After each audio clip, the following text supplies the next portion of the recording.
unajijua kabisa wewe ni mshangazi. Kijana wa watu umemsolea, umempata. Baada ya kumpata Hamisi umemwachisha kazi.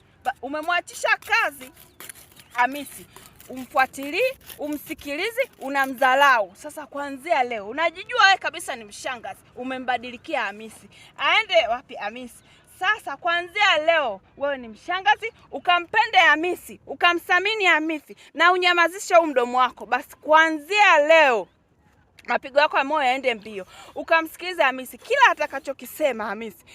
atakachokisema Hamisi umsikilize.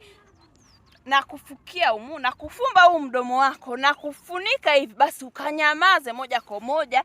Kila atakachoongea Hamisi umsikilize, kila atakachokisema umsikilize. Kama ambavyo ulimhangaikia kumpata, basi ndivyo ikaudi mara 100 zaidi.